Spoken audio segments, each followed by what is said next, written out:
The Iraqi government, which itself has faced an insurgency not dissimilar to what's happening in Syria now, has said that there are extremists who were operating in Iraq who are now fighting in Syria. Jihadis who have probably even been fighting Australian and NATO troops in Afghanistan have now found a new cause in Syria.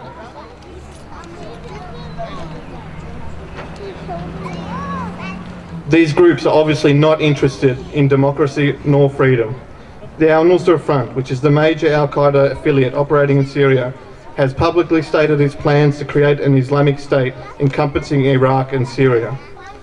In areas of northern Syria, where rebels have already established some control, they have already begun implementing strict interpretations of Sharia law, with sheikhs, not judges, handing out the punishments. Many have also talked about retaliation against the Alawite and Christian community in Syria, signalling their intention for more bloodshed if they are given the chance. So-called sheikhs inside Syria and in Saudi Arabia have advocated the killing of Alawites as a religious duty. There have been numerous cases of churches being destroyed in Syria, and FSA commanders have released videos telling the Christian population which has fled not to return to their homes. Another important group to mention is the Syrian National Council, which has been touted as a possible next government in Syria. So who makes up the Syrian National Council? Well, most of them are expatriates who haven't seen Syrian soil in decades, and they have no close links to Syria at all. They have no legitimacy on the ground and no links to the opposition groups inside Syria. They state they want to create an open, free democracy. However, the more moderate oppositions of their own council have left because they freely admit that this council is dominated by members of the Muslim Brotherhood. The SNC also has no control over the Free Syrian Army, who have publicly stated they don't support this council. So how is this group supposed to establish a government in a so-called post-Assad Syria when the armed group and the so-called future government can't even agree on the simplest things? So onto who's supporting these groups. It's not a secret who these supporters are. It is Saudi Arabia, Qatar, Turkey, the United States and Britain, who have all publicly advocated humanitarian intervention in Syria. However, the hypocrisy demonstrated by these claims is staggering. Let's take Saudi Arabia for example. An absolute monarchy led by one family since 1932, where the king has absolutely no constraints on his power. And their government is strongly influenced by Wahhabism and Salafism, two extremist branches of Islam. In fact, they have spent $70 billion in propagating the influence of Wahhabism throughout the Muslim world. Saudi Arabia, which is apparently fighting for human rights in Syria, does not allow the practice of any other religions in the country, and is the only Arab nation never have held any national elections. Thank you. What are some of the punishments that Saudi Arabia hands out? Well, amputations of feet and hands for robbery, flogging for being publicly drunk, and executions for various crimes by beheading or stoning.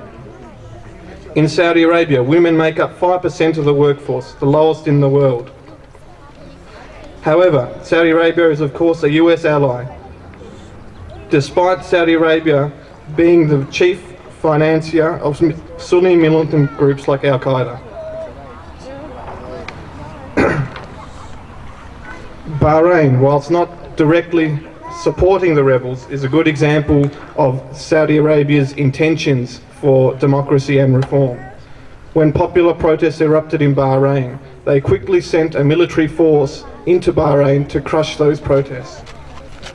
We didn't hear nearly as much condemnation of that action from the world media or Western governments.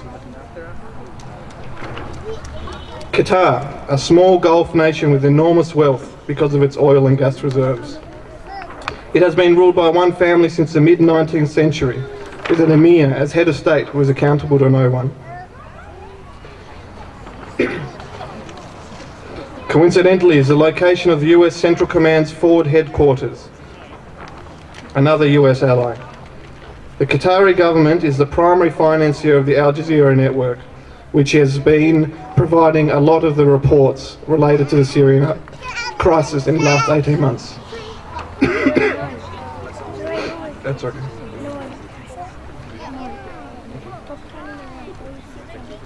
The US State Department itself has said that Qatar has the worst record concerning anti-terrorism efforts in the Middle East. And now Qatar is the major supplier of weaponry and funds to the Free Syrian Army. A Lebanese newspaper quoted last week said that large amounts of money, totaling billions of dollars, and weapons were being transferred into Lebanon to Syria by a network of Qatari intelligence agents. Qatar has also been offering millions of dollars to members of the Syrian military and government to defect.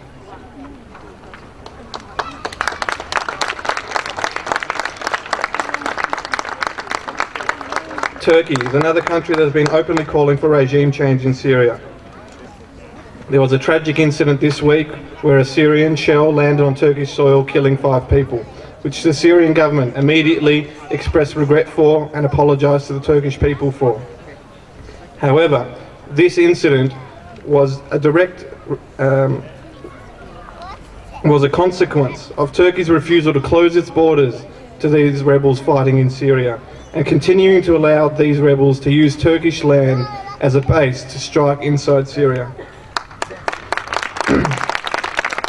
Whilst the world condemned Syria for violating Turkey's sovereignty, Turkey, over the last few years, has continually and repeatedly violated Iraq's airspace by striking Kurds in the north of that country, which the United States has supported. So what is the agenda? Well, it's certainly not about human rights or democracy. It's about changing the political makeup of the Middle East, to weaken Iran and to enable these countries to increase their influence in the region. Syria has been seen to be aligned with Iran, and this is why the West and the Gulf is so actively seeking to create chaos in Syria.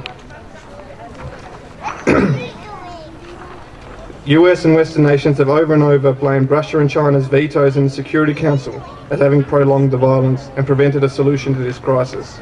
However, these unbalanced resolutions were never going to fix anything, and there was no real plan to end the violence, only to weaken the Syrian government and support the rebels, ultimately to achieve regime change. The vetoes which the US and Britain were expecting well ahead of time allowed them an excuse to continue supporting the rebels outside of the framework of the UN. US has also criticised Russia for supplying arms to Syria. However, the US has just recently agreed to sell more than $60 billion in arms to various Gulf nations, mostly Saudi Arabia.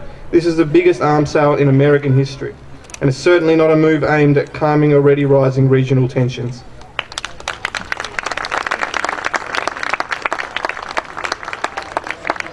Russia and China, on their part, have repeatedly stated they do not unconditionally support the Assad government. Rather, they are simply calling for a balanced approach that leads to dialogue. However, the US and the UK are now taking the approach of bypassing that step and achieving regime change at any cost. They are well aware of the increasing extremist element in Syrian rebel groups and their affiliations to Al-Qaeda. However, they continue to encourage other countries in the financing, arming and harbouring of the rebels. They are also directly supporting the rebels with communications equipment, and the United States has admitted there are now CIA operatives operating in southern Turkey assisting the rebels. They continue to not publicly support negotiation between the two parties. How can the US claim that it generally wants to see an end to the violence in Syria? Essentially, Syria is now caught in the middle of a proxy struggle, and the Syrian people are paying the price.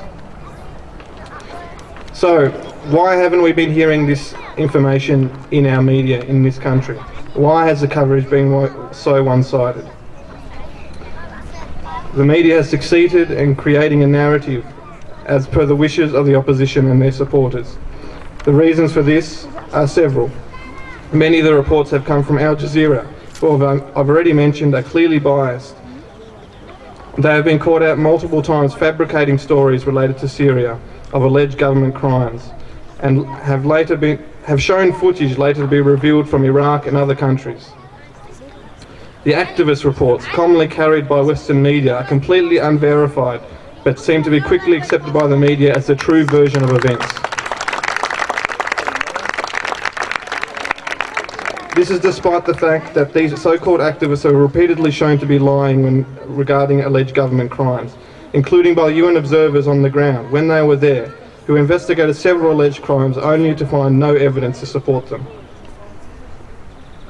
The London Observatory for Human Rights is commonly cited as a reference by international media outlets when reporting alleged crimes by the government. However, the reliability of their reports has been questioned, and that they as well have limited ability to verify the information they receive. The so-called London Observatory is in fact one gentleman operating out of a flat in London who receives information off the internet. This is the so-called verified reports. Another group, also calling itself the London Observatory, has actually now been linked to the Syrian National Council, obviously not an unbiased source of information. This group admitted publicly that the reporting on the deaths of Syrian soldiers was, quote, not in their interests. I have a couple of examples of the false reporting that has been going on. In August 2011, there was a story circulating that newborns in a hospital in Hobart were deliberately killed by government forces. A brutal accusation. However, further investigation showed that this was in fact a hoax, and there was no evidence to support this. A photo circulated by CNN, which purported to show these babies inside a hospital in Hama, was actually a photo from Egypt.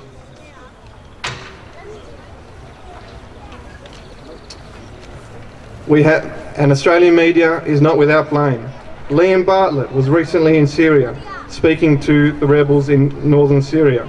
He spoke to bomb makers and obvious religious extremists. He appeared sympathetic to their aims, who in any other setting would have been branded terrorists. Another report just last month circulated in the media of a massacre in the town of Daraya, committed apparently by government forces. About 250 people were reportedly killed. This story was carried for days by the Australian and world media. However, Robert Fisk for the Independent newspaper was the first Western reporter to actually set foot in Daraya after the